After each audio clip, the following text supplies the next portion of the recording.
성도 여러분 안녕하십니까? 오늘도 아침 예배에 찾아오신 성도님들을 진심으로 환영합니다. 어떻게 하면 어려운 자들의 고통을 덜어주며 하나님께 영광 돌리는 삶을 살 수 있을까요? 오늘도 하늘에서 내려지는 만나의 말씀을 통해서 영적 생명을 공급받고 하루를 승리하게 되시길 간절히 바랍니다. 이제 기도하겠습니다. 하늘에 계신 아버지, 광야에서 날마다 만나를 내려주셨던 것처럼 우리에게 날마다 말씀을 주셔서 감사합니다. 오늘도 우리에게 주시는 말씀을 감사와 기쁨으로 받고 죄와 유혹을 이길 수 있도록 인도하여 주시옵소서. 오늘도 권면해 주시는 목사님께 성령 충만함을 허락하여 주시옵시고, 말씀을 듣는 모든 성도들이 말씀에 순종하는 열매가 맺힐 수 있도록 도와주시옵소서. 예수님의 이름으로 기도드립니다. 아멘. 오늘 저희가 함께 묵상할 제목은 동정과 자비의 마음입니다.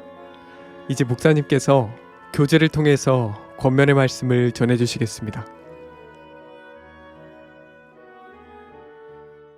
안녕하십니까 성도 여러분.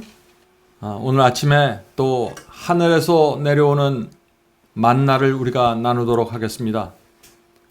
오늘 본문 말씀의 제목은 어려운 자들의 고통을 경감시키는 성도들에 대한 말씀입니다. 오늘 말씀 묵상은 마태복음 25장에 나오는 양과 염소의 비유입니다. 양과 염소는 말세 기독교회 안에, 교회 안에 나타나는 두 무리를 말하는 것입니다. 오늘날 교회 안에 양이 있고 염소가 있다는 것입니다. 예수께서 재림하실 때 이 두 무리가 있는데 누가 구원받을 것이라고 했나요? 양으로 분류된 사람들이 구원받을 것이라고 말씀하신 것입니다. 자, 오늘 본문 성경절 읽겠습니다. 임금이 대답하여 가라사대 내가 진실로 너희에게 이르노니 너희가 여기 내 형제 중에 지극히 작은 자 하나에게 한 것 같이 곧 내게 한 것이니라. 마태복음 25장 40절에 나오는 말씀입니다. 예수께서는 가장 작은 자 위치에 당신 자신을 두시겠다고 했습니다. 그리고 그 작은 자를 우리가 어떻게 대하고 취급하는가에 따라서 우리를 양인지 염소인지 구분하시겠다는 것입니다.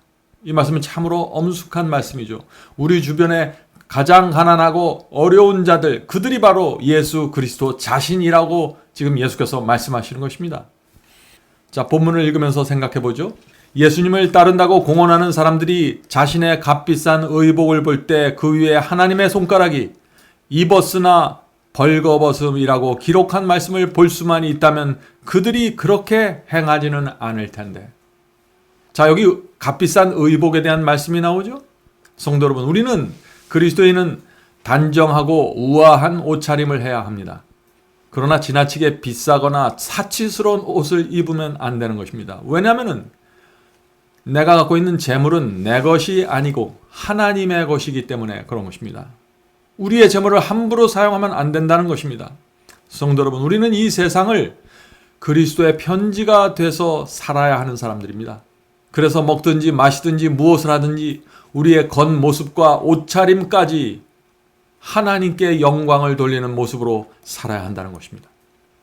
본문 읽겠습니다. 그들이 자신들의 집에 값비싼 장식과 그림과 가구에 내어 쫓긴 자들을 내 집으로 데려오라라고 새겨진 그 하나님의 메시지를 볼 수만 있다면 그들이 그렇게 행하진 않았을 텐데, 풍성한 음식이 놓인 탁자가 있는 거실에서 하나님의 손가락은 굶주린 자에게 내 떡을 나누어 주어야 하지 않겠느냐라고 기록하셨다.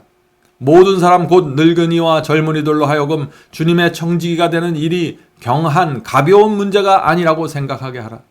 주님의 돈이 값비싸고 호화스러운 치장에 이기적으로 낭비되고 있는 반면 가난한 사람들과 압제받은 자들은 궁핍한 상태에 놓여 있다. 자, 우리가 우리 주변에 있는 어렵고 궁핍한 자들을 모른 척하고 우리 자신의 삶에 많은 돈을 사용하는 그 문제를 지금 경고하고 있는 것입니다. 물론 이 말씀은 우리의 가정을 단아하고 고상하게 단장하고 가꾸는 것을 하지 말라는 뜻이 아닙니다. 긍휼과 자비의 정신이 없이 살아가는 모습을 경고하는 것이죠. 예수께서는 인자의 때는 롯의 때와 같을 것이라고 했죠. 그 말씀은 이 마지막 시대가 소돔성처럼 될 것이라는 경고입니다. 자, 소돔성이 어떠했습니까? 우리가 잘 아는 대로 동성연애가 난무했죠. 그런데 이 성경은 소돔성의 죄를 또 하나 지목하고 있는 것입니다. 그 죄가 무엇일까요? 그것은 에스겔서 16장 49절에 나옵니다. 에스겔서 16장 49절. 네 아우 소돔의 죄악은 이러하니 그와 그 딸들에게 교만함과 식물의 풍족함과 태평함이 있음이며 또 그가 가난하고 궁핍한 자를 도와주지 아니하며. 소돔의 죄가 무엇입니까? 풍부하고 먹을 것이 많았는데 교만해서 가난하고 궁핍한 자를 도와주지 않았다는 것입니다. 성도 여러분, 소돔은 비옥한 땅이었습니다. 먹을 것이 풍부했습니다. 그러나 가난하고 어려운 자들을 도와주지 않았다는 것입니다.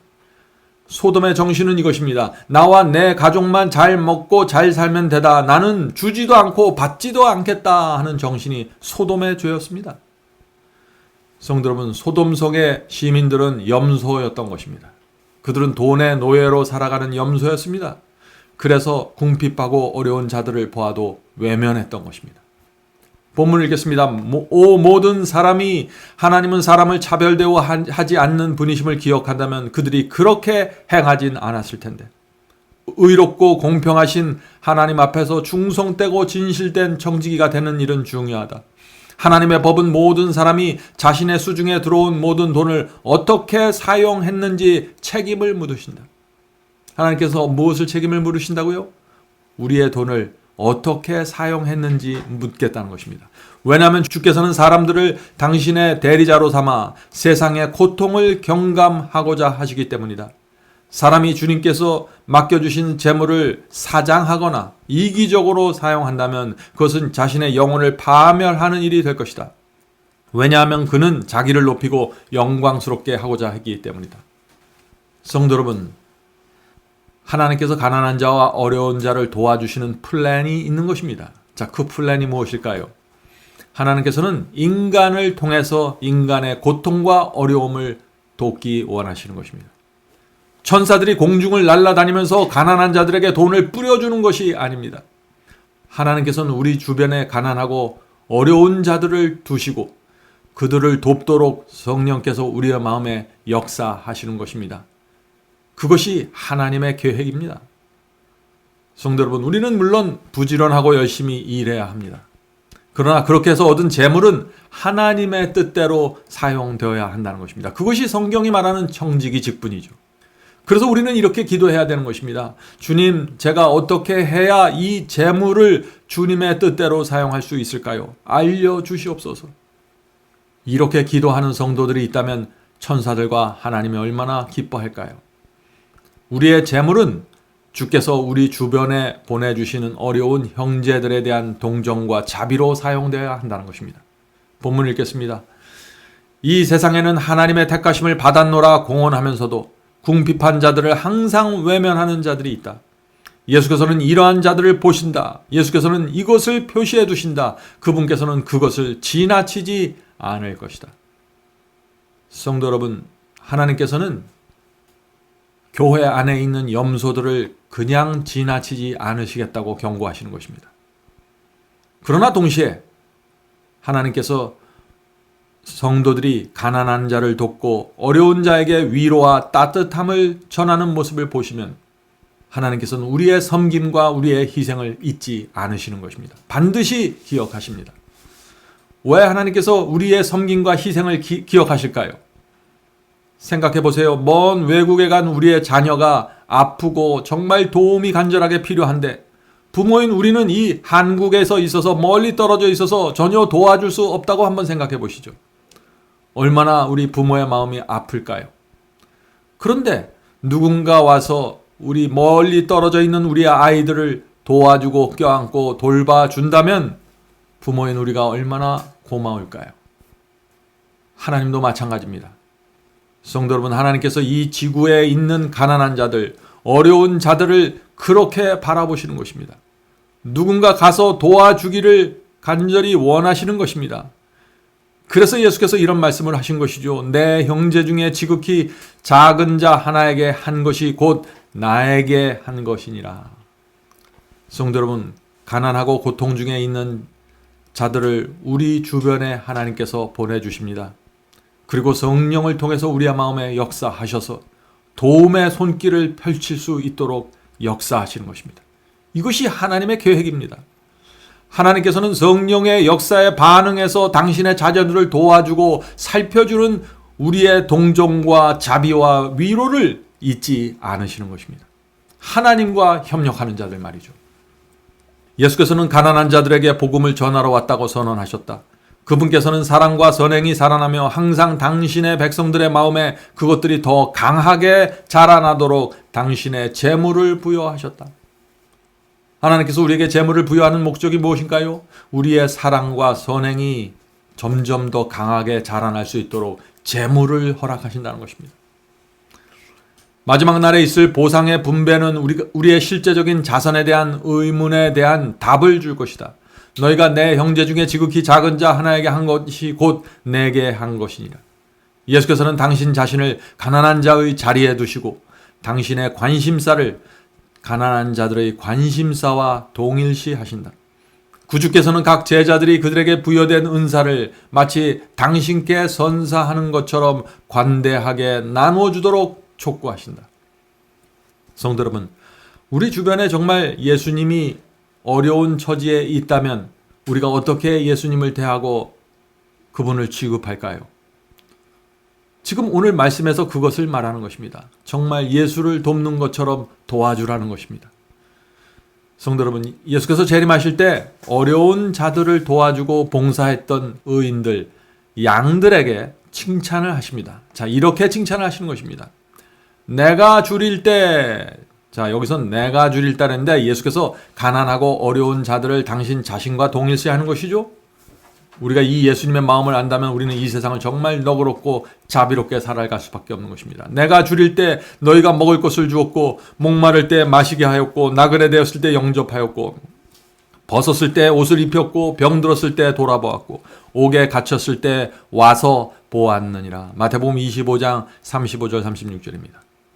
주님의 칭찬에 의인들이 어떻게 반응했습니까? 의인들은 이렇게 대답했습니다.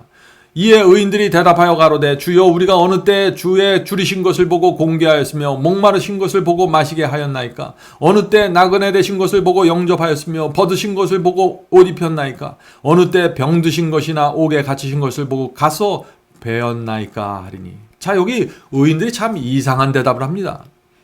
예수께서는 너희들이 나를 도와주었다라고 말씀하는데 의인들은 내가 언제 그런 선행을 했습니까? 내가 언제 주님을 대접했고 언제 그런 일을 했습니까? 나는 도무지 기억이 나지 않습니다 라고 대답하는 것입니다. 왜 의인들이, 양들이 이런 대답을 했을까요? 이 의인들은 선하게 살려고 애썼던 사람들이 아닙니다. 의인은 성령의 은혜와 감동에 그대로 반항해서 자연스럽게 나오는 자비와 동정을 나눠준 것일 뿐입니다. 그래서 잘 기억을 못하는 것입니다. 선한 행위는 성령의 감동대로 움직여서 맺어지는 자연스러운 열매입니다. 다시 말해서 이 의인은 선을 좋아서 선을 행한 것입니다. 구원받기 위해서 지옥 가지 않으려고 눈치 때문에 체면 때문에 억지로 선을 만들어냈던 것이 아니라는 것입니다. 이 의인들에게 있어서 선은 자연스러운 것입니다. 그래서 잘 기억할 수가 없는 것입니다. 가난한 사람을 보면 마음속으로부터 불쌍히 여기는 마음과 자비가 성령의 감동으로 나오기 때문에 선을 베풀었을 뿐입니다. 남을 먹이고 도와주고 방문하고 베푸는 것이 양에게는 자연스러운 생활이었습니다. 마음에 성령의 기름이 채워졌기 때문에 그렇게 살았던 것이죠. 그래서 예수께서 너희가 선을 베풀었다라고 하시는데 제가 그렇게 언제 했습니까? 라고 대답하는 것입니다. 이 선한 행위는 의인에게 있어서 특별히 기억할 만한 독특한 행위가 아닙니다. 성도 여러분, 이 양과 염소의 비유는 바로 성령의 역사에 대한 말씀입니다. 성령께서 양과 염소에게 동일하게 역사했는데 그 반응이 전혀 달랐다는 것이죠. 예수께서는 염소들에게 이렇게 말씀하셨습니다. 악인들이죠. 내가 줄일 때 너희가 먹을 것을 주지 않았고 목마를 때 마시게 하지 않았고 나그네 되었을 때 영접하지 않았고 벗었을 때 옷 입히지 않았고 병들었을 때 옥에 갇혔을 때 돌아보지 아니하였느니라. 마태복음 25장 42, 43절입니다. 자, 이 말씀 무슨 뜻인가요? 예수께서 염소들에게 너희는 선을 베풀지 않았다라고 선고하시는 것입니다. 그런데 악인들이 여기서 또 이상한 대답을 하는 것입니다. 자, 악인들이 어떻게 대답합니까? 마태복음 25장 44절입니다. 저희도 대답하여 이 염소들도 대답하여 가로되 주여 우리가 어느 때에 주의 줄이신 것이나 목마르신 것이나 나그네 되신 것이나 벗으신 것이나 병드신 것이나 옥에 갇히신 것을 보고 공양치 아니하더이까. 자기들은 도왔다는 것입니다. 분명하게 도왔다는 것이에요. 왜 이런 대답이 나올까요?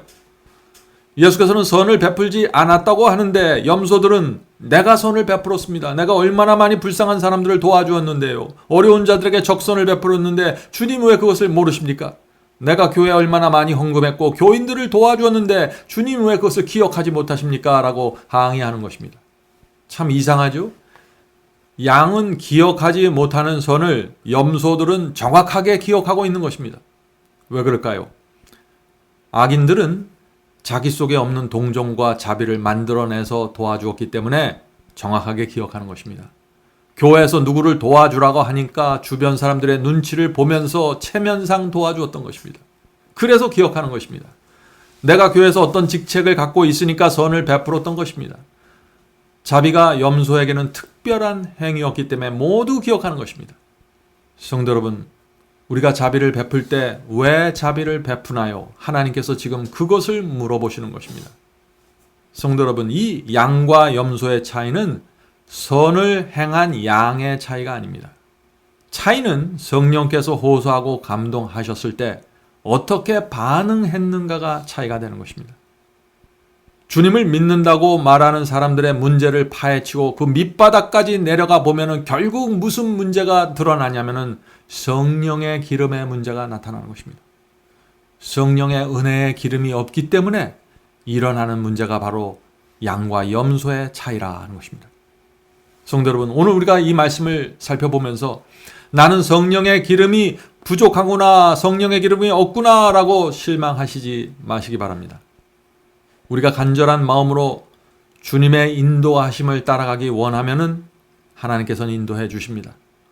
우리가 원하는 만큼 빨리빨리 변화되고 이루어지지 않을지라도 성령께서 우리에게 진리를 보여주시고 빛을 주실 때 그것을 붙잡고 굴복하고 따라가는 영혼들, 그런 영혼들에게 하나님께서 성령을 주셔서 우리의 인생 속에 성령의 은혜와 기름을 공급해 주시는 것입니다. 우리는 인생이라는 시간을 통해서 그것을 계속해서 배우게 될 것입니다.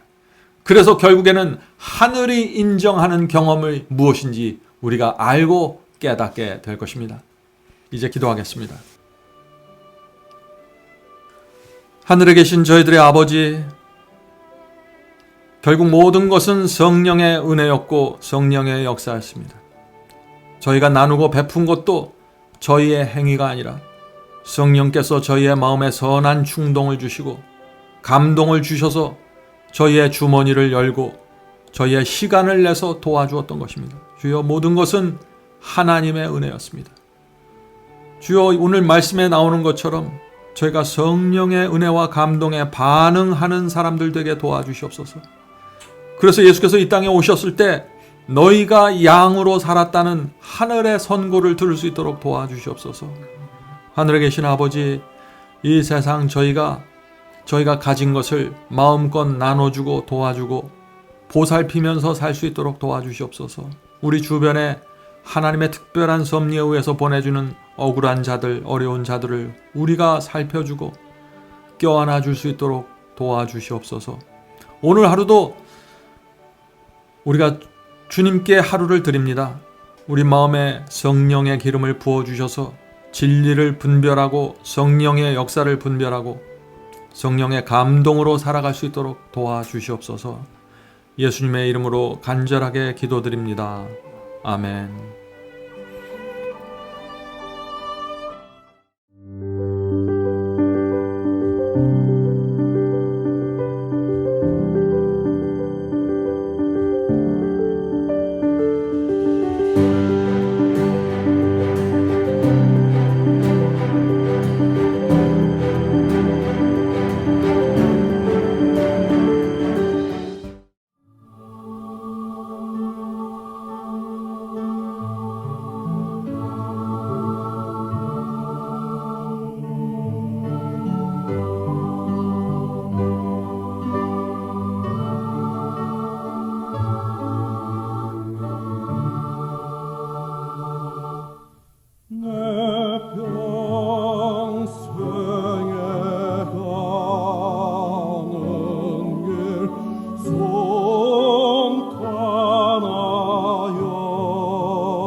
평안해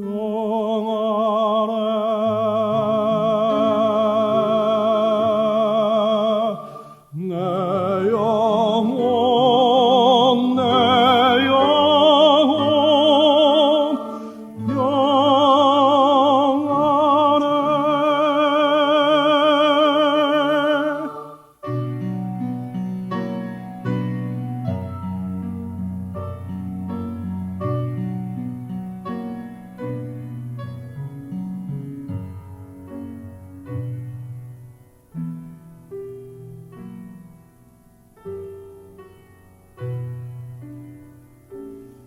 조공